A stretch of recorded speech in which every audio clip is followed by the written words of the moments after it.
what are we doing? Setting the loads. So when we put this new motor in it, I never went back and checked my loads, but the little end block is about it's like 40 pounds heavier than the stock block, which the 355 is the stock block. So at Potomac, when I went off in the corner, I could feel the right front digging, and I didn't think about it, but we're just gonna go through and check the loads real quick on this thing and see what we got and see if there's some speed to be found. So when you're checking your loads, I hand or homemade this load stick.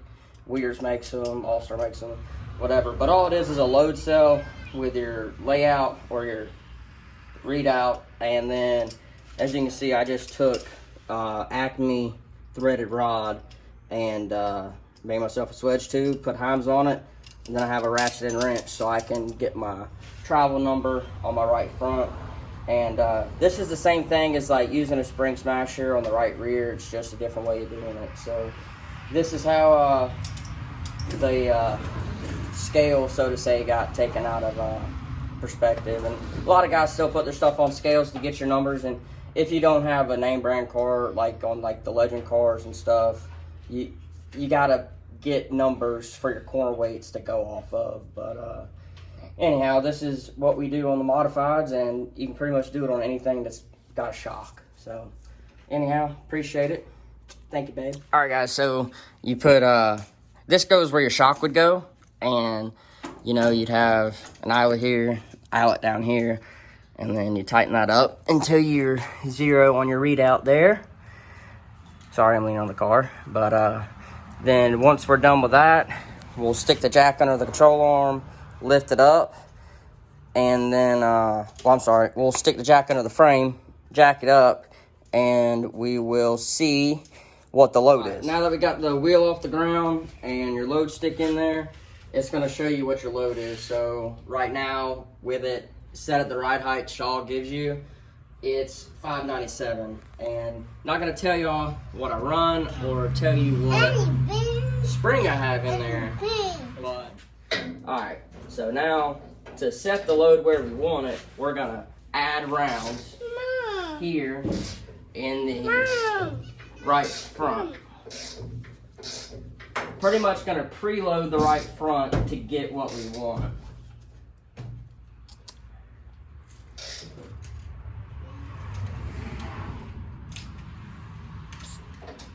So just to kind of show y'all what I'm doing, I'm just gonna go to 650, and then there I can come here, and what I can do is, so getting down to the bump stops here, I know that my center to center on my shock at right height is 18.5 inches. Take the bump stops, which are about 2.5 inches thick. Take 2.5 off of 18.5, that'll give me 16. So now what I can do is I can come down here on my,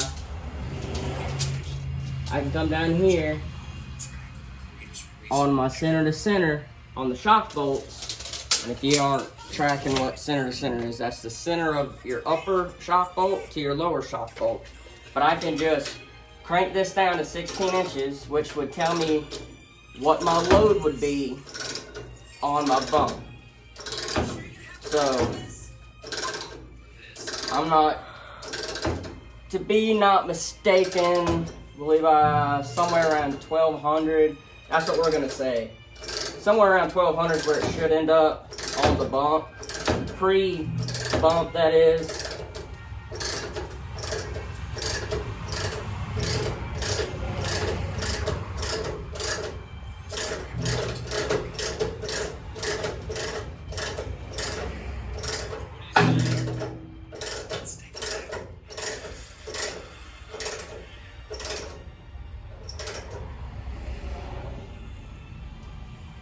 Alright, that's about 1200.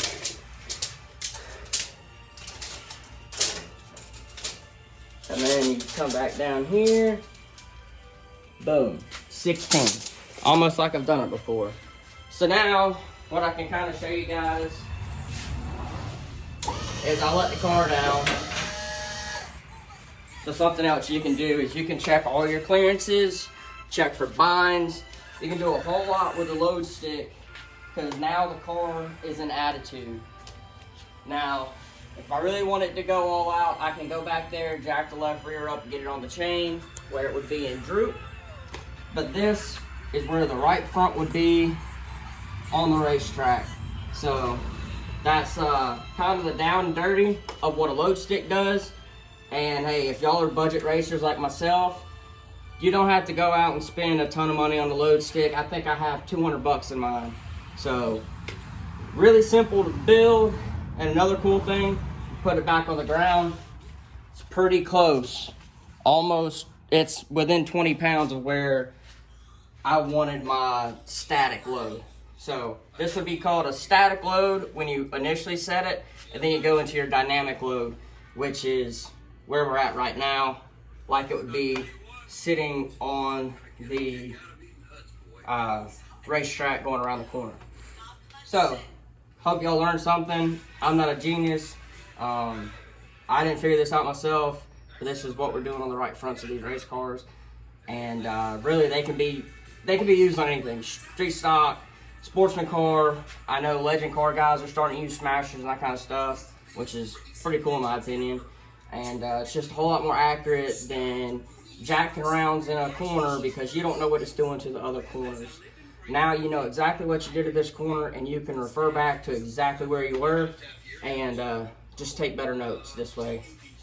So another thing you can do by using the load sticker, you can even do this with so if you know where your center is for your bump, you could actually make yourself a ride height stick. So mine would be 16.5. Every car is going to be a little different. Obviously, I've changed my shock mounts on mine because most Shaws are outboard shocks. I moved mine inboard just because it's a little better on geometry stuff.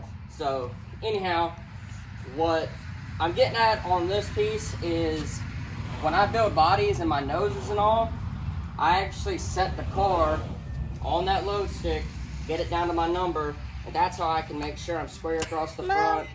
I know that my nose is a little bit beat up and, you know, it's got in the track a little bit, and we've been in a couple incidents here and there that's ripped up and all, but as you can see, it's a pretty good way to build your noses on your car. I'm a very OCD person when it comes to my bodies, and this is just one of the ways that I can make sure I'm level across the front. But yeah. Anyhow, appreciate y'all. Like, comment, subscribe. And if y'all like these kind of videos, please go down in the comments and ask me anything else y'all would want to see as far as setup and that kind of stuff. Because I was taught by Ryan, obviously. He taught me a lot of the new age technology and stuff. I've always used scales and that kind of stuff. And I had some old folks like Mr. Larry, Mr. Gary that taught me my front end stuff with geometry and all that, and that definitely helped me a lot, and that's why I can make that throwing dirt turn the way it did. And I kind of regret getting rid of it because if I knew all this stuff now, there's no telling how fast that car could have been. But anyhow, appreciate y'all. Drop down in the comments for more videos like this, and we'll check y'all later.